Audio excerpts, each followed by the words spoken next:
Tiago capítulo 1, verso 26, diz o texto: se alguém supõe ser religioso, deixando de refrear a língua, antes enganando o próprio coração, a sua religião é vã. Se alguém supõe ser religioso, deixando de refrear a língua, antes enganando o próprio coração, a sua religião é vã. Amém? Pode sentar, já oramos. Irmãos, essa carta de Tiago é uma carta muito pesada. Inclusive, eu estava lendo um comentário de Lutero sobre ela, e Lutero faz críticas pesadas em relação a essa carta. Inclusive, ele chama essa carta de palha. Não que ela não fosse importante, né? Ao usar esse adjetivo palha. Segundo o escritor, a palha era muito importante naquela época, porque pegava fogo rapidinho. Era muito usado para dar início a uma fogueira, startar uma churrasqueira, né, Jefferson? Então, o sentido era esse. Mas as críticas de Lutero, em cima da carta de Tiago, é sobre essa posição ferrenha de Lutero, de Tiago, em relação às questões que envolvem o judaísmo, que envolvem algumas posturas da igreja daquela época, principalmente quando nós tratamos a respeito da ira. Alguns irmãos, por causa da situação que eles estavam passando, começaram até a irar-se uns contra os outros. E Lutero ele vai fazer uma crítica ferrenha, porque um apóstolo, ele vai tecer críticas em cima da apostolicidade de Tiago, e o apóstolo, a tendência, segundo o entendimento de Lutero, ele deveria falar especificamente de Cristo, da volta de Cristo, da mudança que Cristo faz na nossa vida. Mas Tiago ele vai trabalhar aqui acerca do comportamento, porque essa carta, ela é o Provérbios do Novo Testamento. O Novo Testamento, com essa carta, ganha muito em relação ao objetivo deste homem em tratar o comportamento do crente. E aqui, novamente, Tiago vai lidar com a importância de saber administrar esse órgão que nós temos, tão pequeno. E ele vai tratar isso mais à frente, mais especificamente, no capítulo 3, quando ele vai falar a respeito do poder da língua. Ele vai tratar mais especificamente no capítulo 3 sobre isso. Mas, irmãos, quando nós olhamos para o versículo 26, nós começamos e eu aconselho os irmãos a fazerem isso também, na hora que os irmãos estiverem lendo, começa a pensar a respeito da época em que nós estamos vivendo. O ambiente que nós estamos lidando, os acontecimentos à nossa volta, não somente lá fora, mas dentro da realidade da igreja. Nós estamos tendo a realidade de uma igreja que está sendo contaminada pelo marxismo. O pastor Ed Renekiewicz foi expulso do Conselho de Pastores da Convenção Batista Brasileira por assumir comportamentos assim. Se os irmãos forem assistir as colocações daquele pastor, os irmãos vão dizer que aquele homem está, de fato, de verdade, apostatado de uma verdade que há tanto tempo ele defendeu. Os pastores que assumiram a teologia da missão integral, que é uma teologia marxista, eles vão se afastar mesmo da verdade. Nós estamos vivendo uma época, irmãos, em que a aparência, muitas vezes, fala muito mais alto do que a essência. Nós estamos vivendo um período difícil de encontrar pessoas que se dizem, na verdade, difícil de encontrar pessoas, de fato e verdade, com práticas piedosas, autênticas. Mas nós estamos vivendo um período em que é fácil encontrar pessoas que se dizem religiosas, que simplesmente frequentam a igreja e que inclusive conhecem boa parte dos textos bíblicos e que citam textos e versículos de cor, cantam louvores, mas cujas vidas e a prática contradiz o Evangelho. Inclusive o Evangelho que dizem que professa. A igreja está vivendo isso e muito mais outras coisas. Por isso Tiago, nessa carta prática, uma carta direta, ele vai nos trazer um alerta sobre um perigo real e sutil, como os outros que estão tomando a igreja de assalto por causa da falta de vigilância, não somente da liderança, mas também do povo.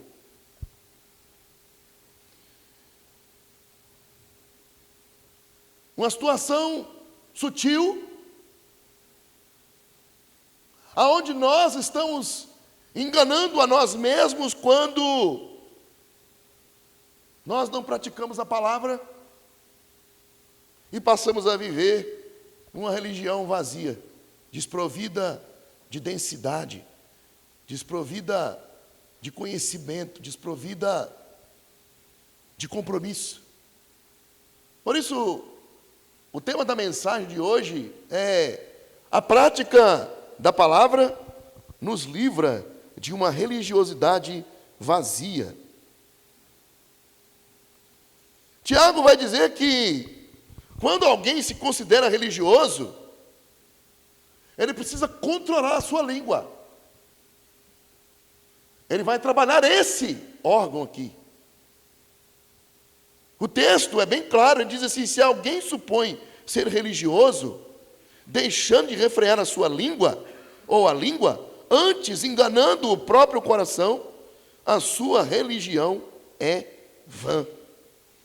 Se ele se diz religioso, ou se ele se considera religioso, mas não controla a sua língua, ou seja, se não refreia o que fala, não pondera antes de falar, e também com a sua língua participa de conversas frívolas. O que são conversas frívolas? São diálogos sem serenidade, sem bom senso, sem qualquer propósito válido, caracterizados por serem precipitados, zombeteiros e fúteis. Essas pessoas estão iludindo a si mesmas. E o pior ainda, queridos, sua religião é considerada vã, vazia, sem valor algum diante de Deus. E o problema aqui, queridos, não é a religiosidade em si, mas uma religiosidade de aparência, sem transformação prática na maneira de falar e de se comportar.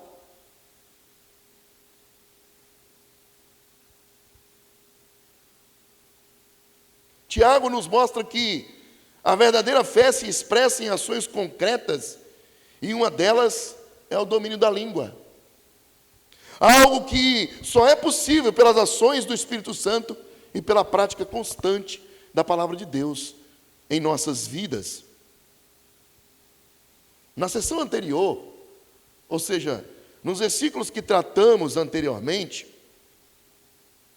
o apóstolo explicou que um homem que se olha em um espelho e sai de lá sem mudar nada, ou mesmo sem lembrar da imagem de si mesmo, é como o ouvinte que não cumpre a palavra que ouviu. Ele se colocou diante do espelho, observou, saiu da frente do espelho e rapidinho esqueceu dos detalhes que o espelho mostrou para ele. Essa é a metáfora que Tiago usa para comparar a alguém que ouve a palavra e não a pratica.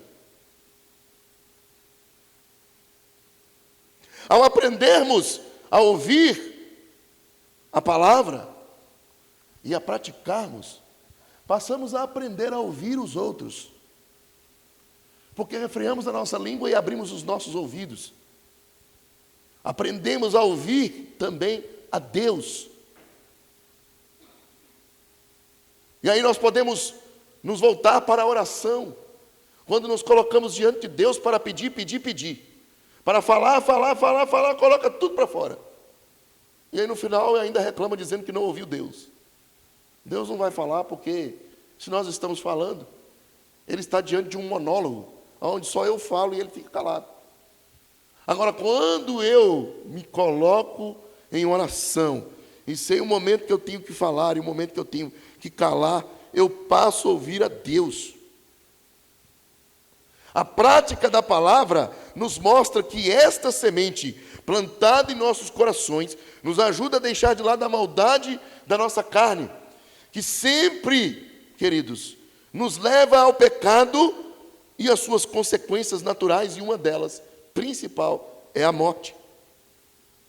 Portanto, hoje, eu quero refletir com os irmãos sobre a prática da palavra que nos livra desse engano, o engano de acharmos que nós estamos vivendo uma religião piedosa diante de Deus e no fundo, nós estamos praticando uma religião vazia, desprovida de densidade de verdade, uma fé verdadeiramente morta. Para que possamos nos livrar a nossa vida de uma religião superficial e nos deixarmos ser conduzidos por uma fé viva que transforma o interior e se manifesta no nosso exterior. Inclusive, nas palavras que saem da nossa boca. Porque a Bíblia vai dizer que a boca fala do que o coração está cheio. E uma das coisas que nós precisamos observar é que a prática da palavra nos chama a fazer uma avaliação pessoal. O texto começa dizendo: se alguém supõe ser religioso, ou seja, se alguém pensa, o original aqui expressa uma autoavaliação equivocada, ou seja, tratando-se de alguém que se considera devoto. Alguém que se considera religioso. E o termo religião aqui é raro no Novo Testamento, pois se refere a práticas simplesmente externas de culto, como orações, jejuns e rituais vazios. Características, queridos, de uma prática semelhante às que Jesus Cristo reprovou nos líderes religiosos de sua época. Mateus, no capítulo 23, versos de 5 a 7, Jesus vai dizer: praticam, porém, todas as suas obras com o fim de serem vistos dos homens, pois alargam os seus filactérios e alongam as suas franjas, amam o primeiro lugar nos banquetes e as primeiras cadeiras nas sinagogas, as saudações nas praças e os serem chamados de mestres pelos homens. Jesus condena tais homens, ou condenou tais homens, apontando a hipocrisia daqueles líderes religiosos, pois estes ou aqueles líderes conheciam as Escrituras, mas não viviam de acordo com elas. Nós estamos hoje, como iniciamos falando, vivendo um momento difícil para a igreja. Essa semana, não sei se foi em São Paulo, um pastor foi preso.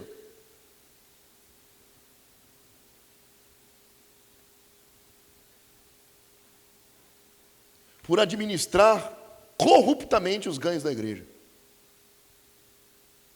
Inclusive incentivando para que esses ganhos se multiplicassem a fim de que ele levasse uma vida luxuosa. Os valores apreendidos chegam a 3 milhões de reais. O apóstolo Paulo fala que ele esmurrava o seu próprio corpo para não se ver como pedra de tropeço para o evangelho. E esse tipo de comportamento se apresenta no caminho daqueles que ouvem como pedra de tropeço para o evangelho.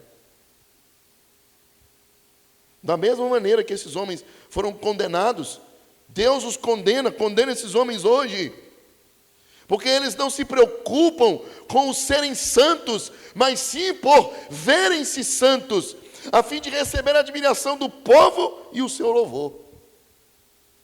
O problema para eles não era o caráter divino, mas a aparência carnal. A realização de uma boa exibição na carne. Inclusive, Paulo, ao apontar essas características, ele traz um alerta aos Gálatas, no capítulo 6, verso 12.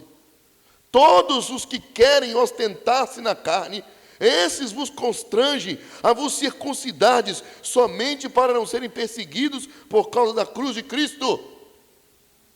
Eles não estão de fato e verdade preocupados com santidade, estão preocupados com aparência. Seu propósito é glorificarem a si mesmos e não a Deus.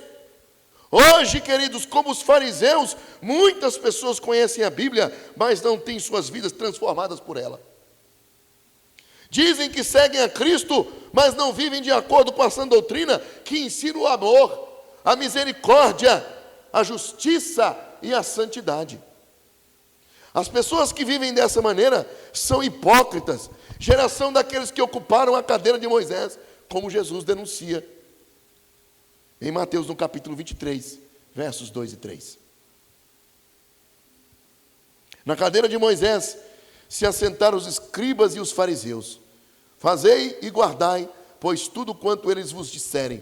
Porém, não os imiteis nas suas obras, porque dizem e não fazem. Meus irmãos, nós devemos estar seguros de que nossas ações devem ser coerentes com as nossas crenças. Se eu digo que creio assim, eu preciso agir assim.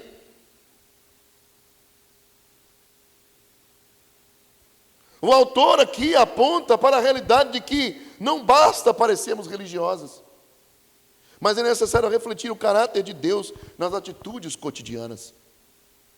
A religião aqui não diz respeito somente a um conjunto de rituais ou dias especiais, mas sim ao alinhamento do nosso coração, às diretrizes da palavra de Deus.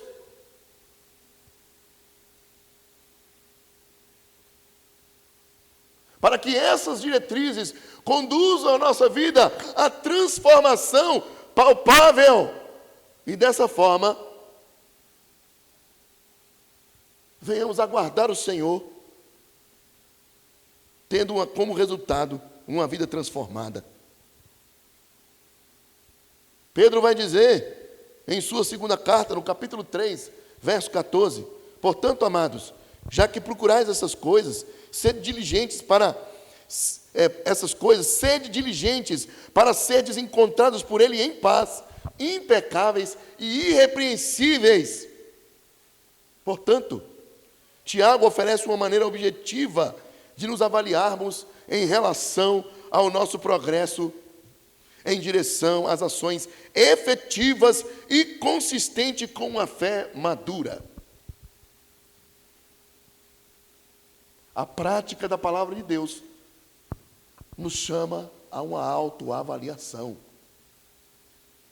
A prática da palavra de Deus nos põe diante de um espelho para que possamos nos autoavaliar, a fim de que as exigências, as diretrizes, os ensinos da palavra de Deus mudem ou moldem a nossa vida. Uma delas foi falada aqui no início do culto pelo presbítero Alex. O conselho da palavra de Deus é que após a nossa vida ou após os nossos comportamentos, a paz de Cristo deve estar conosco.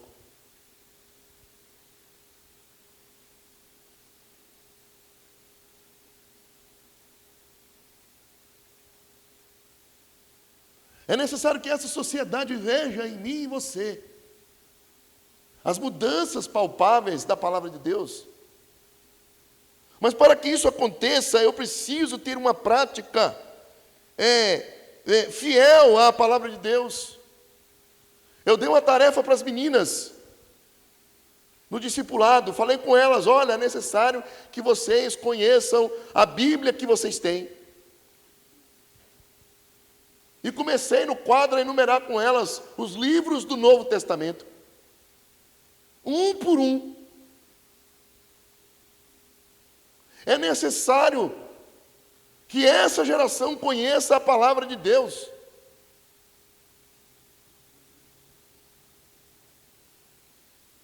Eu vi um vídeo essa semana, uma foto de uma casa, como se fosse um sítio na beira da estrada. E tinha uma frase em cima assim: a nossa geração é a última geração que vivenciou essa realidade. Onde você chega dentro da casa, o piso da casa de amarelão, nós até conversamos um tempo atrás sobre isso aqui, sobre como é que era trabalhoso manter aquilo brilhando, sobre o escovão, né, que tinha antigamente, aquele negócio pesadão. A cera que antigamente não existia cera líquida, que hoje você joga a cera líquida, antes de você espalhar ela já está brilhando. Antigamente tinha aquela pasta, né, que você passava no chão e você tinha que esfregar aquele negócio para aquele trem brilhar. A realidade daqueles que chegavam e passavam, eu não sei se era a cinza no fogão do lado de fora. A nossa geração, a minha geração, é a última geração que viu isso. Nossos filhos não conhecem essa realidade. A mesma coisa eu trago para a palavra de Deus. Se nós não tomarmos cuidado, os nossos filhos, acontecerão com eles o que aconteceu com os filhos do povo de Israel. O livro de Juízes, o último capítulo, diz que se levantou uma geração em Israel que não conhecia o Senhor.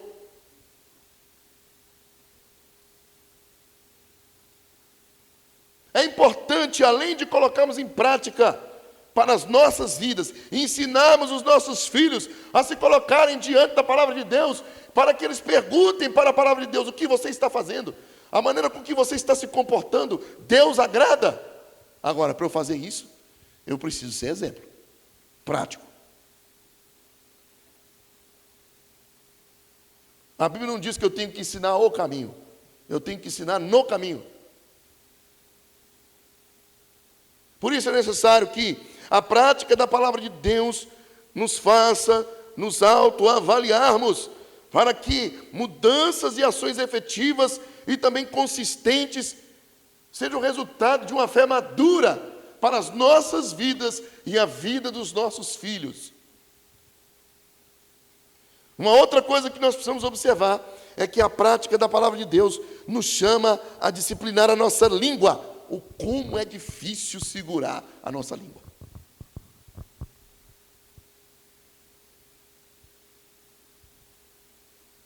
O texto vai dizer deixando de refrear a própria língua.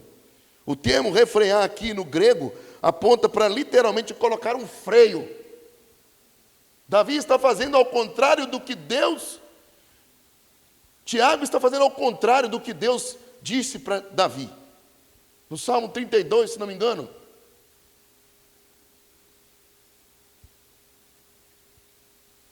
Deus vai aconselhar Davi: ande na minha presença, receba os meus conselhos, não seja como o cavalo e a mula que precisam de freios, porque do contrário não te obedecem. Tiago está fazendo o contrário. Tiago está mandando colocar o freio.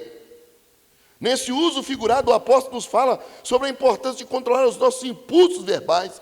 O freio é um dispositivo colocado na boca do cavalo. E eu nem sabia que, para mim, era só uma barra na boca do cavalo. Lá dentro tem a marcha ré e a marcha para frente. Como se fosse um leme lá dentro mesmo. Duas dobradiças, né? Seguras por uma barra. Quando o cavaleiro puxa, aquilo ali faz ele frear. Quando o cavaleiro bate, faz ele ir adiante. Literalmente um freio que governa a vontade de um animal.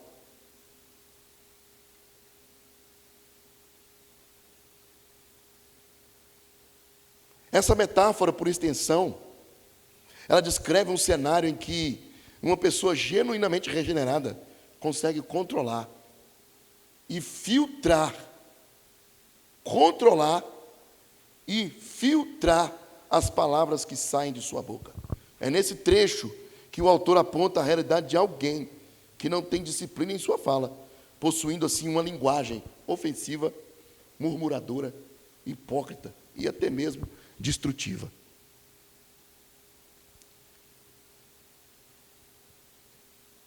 E aqui, queridos, faz sentido o que Tiago afirma, porque essa observação aponta para uma pessoa que não consegue refrear a sua língua. Ela ilude o seu próprio coração ao acreditar estar vivendo uma retidão. Inclusive, ele está fazendo, meus irmãos, um alerta. Se você não consegue refrear a sua língua, a sua religião é falsa. Cristo, de fato, de verdade, não domina você.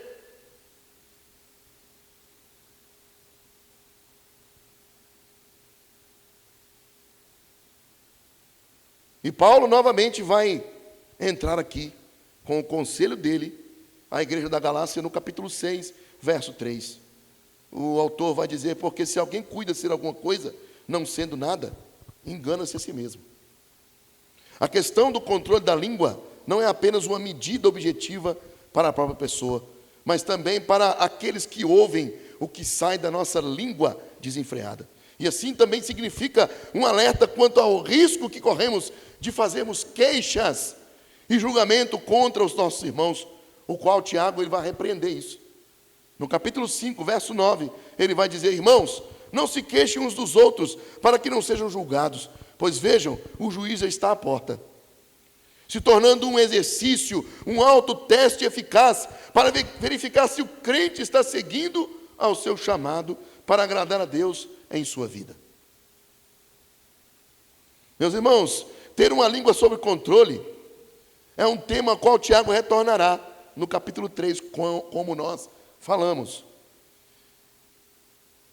Mas aqui ele traz de uma maneira prática o viver a verdadeira religião, uma religião pura e não contaminada pela hipocrisia e pela busca de si mesmo. Nós precisamos parar de preocupar em fazer com que a nossa justiça própria seja o parâmetro para a solução daquele problema. Mas nós precisamos levar a Deus todas as coisas que porventura estejam provocando adversidade. Ou muitas vezes, como nós comentamos aqui num culto de terça-feira, reunião, quando nós apresentamos de fato e de verdade, e graças a Deus isso é uma realidade na nossa igreja, onde quando nós nos pegamos envolvidos em conversas que nós não deveríamos estar presentes, e aí a luz amarela acende, ou a luz vermelha acende, e nós cascamos fora, para não estarmos no meio da roda dos escarnecedores, contribuindo com coisas que nós não deveríamos contribuir. Portanto, a prática da palavra, ela nos ajuda a disciplinar a nossa língua. A prática da palavra também nos livra do auto-engano. O texto vai dizer, engana o próprio coração. A expressão aqui do autor indica um auto-engano espiritual, pois pensar que se está bem com Deus, mesmo quando a língua é usada de forma pecaminosa, é uma ilusão vivida como estilo de piedade. Em Tiago, o coração é o centro das intenções e da moralidade. Portanto, um coração não transformado evidencia-se pela língua descontrolada. A realidade do auto-engano é um tema recorrente das Escrituras. O coração humano, por natureza, tende a justificar seus próprios erros, minimizando o pecado e se afastando da verdade. E Deus traz um alerta ao povo de Israel, através de Jeremias, quando ele vai dizer, enganoso é o coração, mais do que todas as coisas, e desesperadamente corrupto. Quem o conhecerá? É uma pergunta que o texto faz. Jeremias capítulo 17, verso 9. Assim, queridos, o profeta, ele destaca a incapacidade humana de perceber a própria corrupção moral sem uma referência externa confiável. Se ele não tiver uma referência externa confiável, ele não terá qualquer parâmetro para perceber se a sua vida moral, se a sua piedade está sendo autêntica ou não. E a referência do crente é a palavra de Deus. O coração humano oferece engano a si mesmo ao criar ilusões de justiça própria, boas intenções ou uma religiosidade superficial. A palavra como espelho é o antídoto.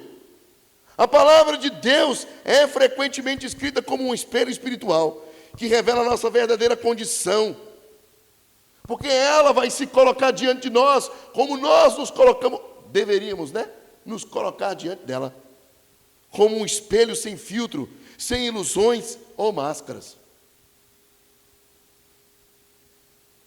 Quem tem o espelho em casa, no banheiro, com aquela lâmpada, né, por cima, aí que o negócio não fica bonito, não. Porque quando acende ali, filho, as linhas do tempo aparecem assim, ó, de forma visível, visível mesmo. Ou então, quando está diante daquela auréola que acende, né, para fazer ali a maquiagem, aí que vai embora mesmo o pó de arroz, a máscara, para esconder as linhas do tempo. A Bíblia é esse espelho que aponta sem filtro os nossos defeitos.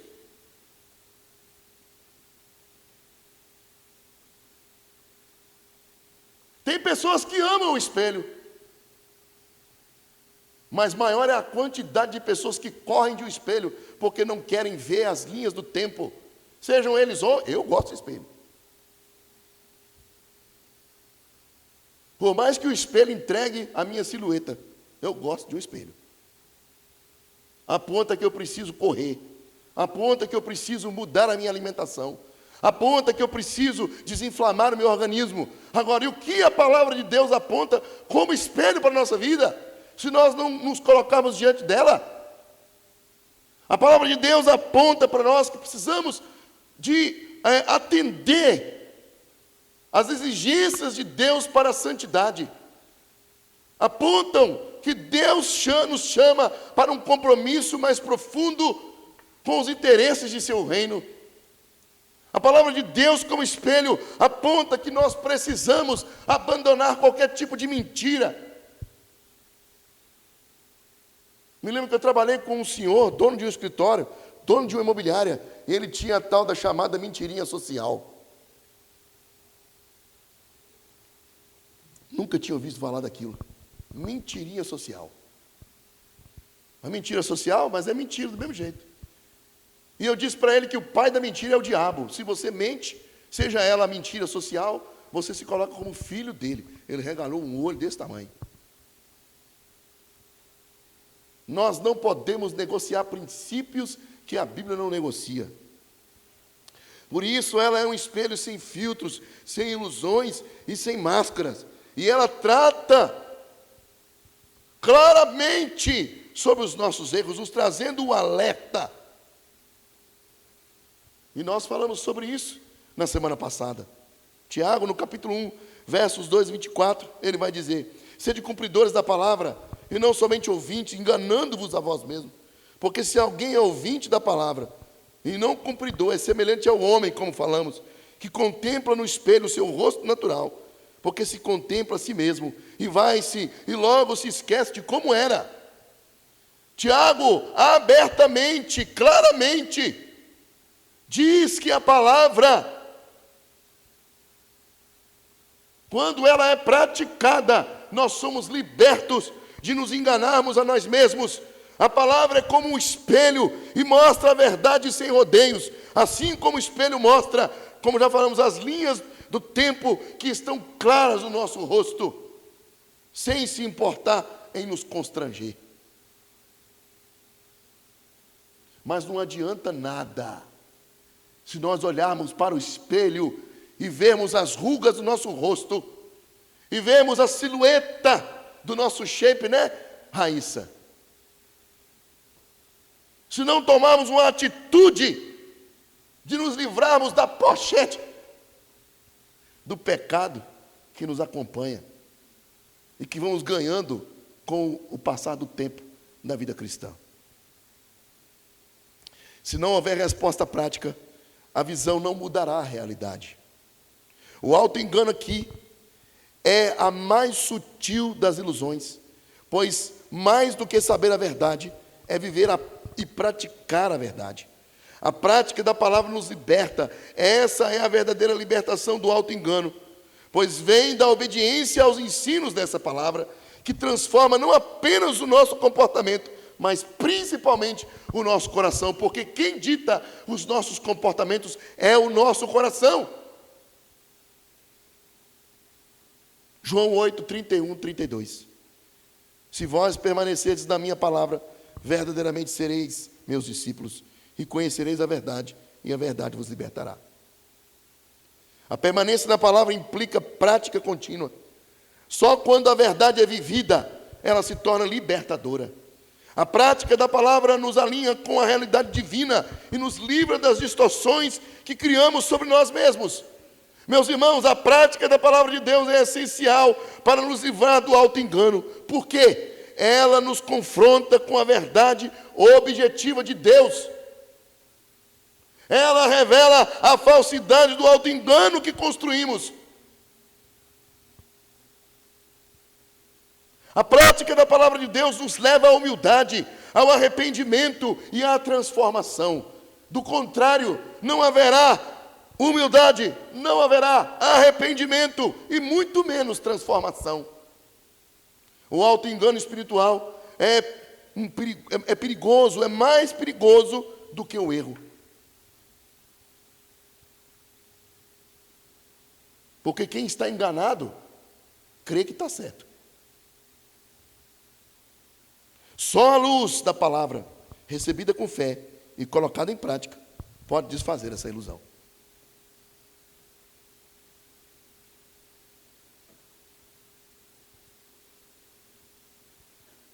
No seminário, o professor de teologia sistemática chegou para mim e falou comigo assim: você é arminiano. Eu falei: mas quem falou para você que eu sou arminiano? Porque você é batista e todo batista é arminiano. Eu falei: pai, você está enganado. E eu ainda não me preocupei com isso. Mas no fundo, irmãos, nós queremos ter o controle do nosso destino. Todo crente arminiano quer ter o controle de seu destino. Mas um dia, lendo o texto de Efésios, capítulo 2, verso 1, Paulo vai dizer que nós, estando mortos, ou quando estávamos mortos em nossos delitos e pecados, Ele nos deu vida. E aí na hora eu me lembrei de Jesus Cristo ressuscitando Lázaro. Porque eu ficava me perguntando, qual era o propósito? Qual foi o propósito? Qual foi, afinal de contas, o objetivo de Jesus ressuscitar Lázaro? E quando eu aliei um texto ao outro, eu entendi que é o Senhor que chama o homem da morte. A Bíblia diz que nos últimos dias, os mortos ouvirão a voz de Deus e se levantarão dos túmulos. E o texto não está falando de mortos físicos. O texto está falando de mortos espirituais. É só Deus com a sua voz que pode tirar o homem da morte espiritual.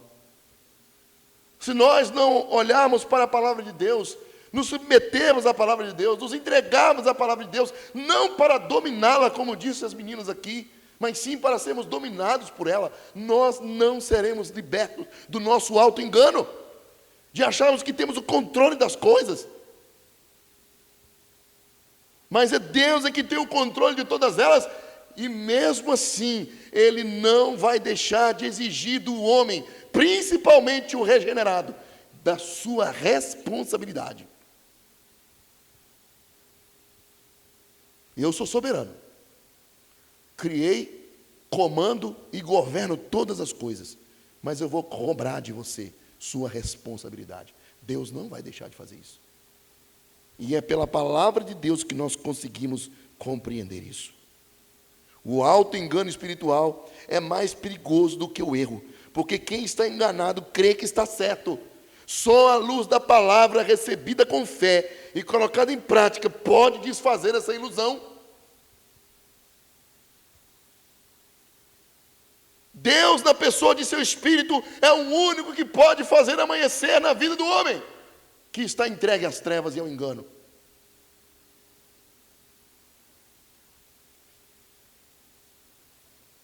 Uma outra questão a ser observada é que a prática da palavra nos livra, na verdade, da falsa religião. Sua religião é vã, diz o texto. Vivemos em um tempo onde a religião muitas vezes se resume em rituais, discursos e aparência, mas a Bíblia é clara ao mostrar que Deus não se impressiona com religiosidade externa. 1 Samuel capítulo 15, verso 22. O autor vai dizer: porém Samuel disse: tem porventura o Senhor tanto prazer em holocaustos e sacrifícios, quanto ao que se obedeçam a sua palavra?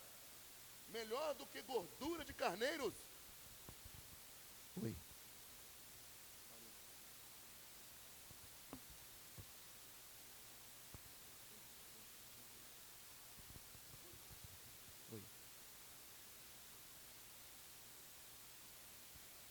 Melhor do que gordura de carneiros é se atender e obedecer ao Senhor. Saul passou uma situação aqui por causa da sua desobediência. Foi dada a ele uma ordem, ele não cumpriu essa ordem e ele perdeu o reinado por causa da desobediência. E aí, querendo recuperar a sua situação com Deus, chamou Samuel para sacrificar. Vamos ali pegar um cordeiro e vamos sacrificar para que eu fique bem com Deus. Deus não se ilude, não se impressiona com religiosidade externa. Nossa religiosidade, nossa vida piedosa deve vir acompanhada de obediência sincera à palavra de Deus. A prática da palavra de Deus é o que separa a verdadeira religião da falsa. A prática da palavra de Deus é que separa a verdadeira religião da vã, da religião vã, que do grego aqui é algo que aponta para algo inútil, vazio, uma religião que não transforma nem o modo de falar, muito menos o comportamento. É como quem participa de um culto sem vida, sem frutos, e não é aceito por Deus. Conforme Isaías capítulo 1, versos 13 e 16. Não posso suportar iniquidade associada a ajuntamento solene. Aí o verso 16, ele vai dizer: lavai-vos, purificai-vos, tirai a maldade dos vossos atos de diante dos meus olhos. Cessai de fazer o mal. A falsa religião, queridos, ao enganar o coração, faz com que o seu praticante confie nos ritos, seja iludido com palavras bonitas e uma moralidade aparente. O problema não é a religião em si, mas a incoerência entre a fé professada e a vida vivida. Tiago dá um exemplo claro aqui: a língua. Se a pessoa não controla o seu falar, sua religião não tem valor prático diante de Deus. Por isso, meus queridos, concluindo, nós precisamos nos colocar diante desse ensinamento. O ensinamento trazido aqui pelo irmão do Senhor. Porque nós estamos aqui sendo desafiados a examinar a nossa própria vida espiritual. Será que estamos apenas parecendo religiosos ou de fato estamos vivendo a fé que professamos? A palavra de Deus não foi dada apenas para ser ouvida, mas para ser obedecida, e isso inclui controlar o que falamos, tratar o próximo com amor e viver com integridade em todas as áreas da nossa vida. E como colocar isso em prática? Vigiar as nossas palavras. E como colocar isso em prática? Buscar coerência. E como colocar isso em prática? Colocar em prática o que aprendemos nas Escrituras, mesmo quando isso exige sacrifício ou negação de nós mesmos. E como? colocar isso em prática. Permitir que o Espírito Santo transforme o nosso caráter, para que nossa fé não seja apenas uma capa religiosa, mas uma realidade interior que se manifesta em atitudes. Viver a palavra é o que nos livra de uma religiosidade vazia, e é nessa obediência que encontramos a verdadeira bênção vindo da parte de Deus. E Tiago, ele afirma isso no versículo anterior. O versículo 25, ele vai dizer assim: mas aquele que considera atentamente na lei perfeita, lei da liberdade, e nela persevera, não sendo ouvinte negligente, mas operoso praticante, esse será bem-aventurado em tudo o que fizer. Que possamos praticar a palavra. Amém?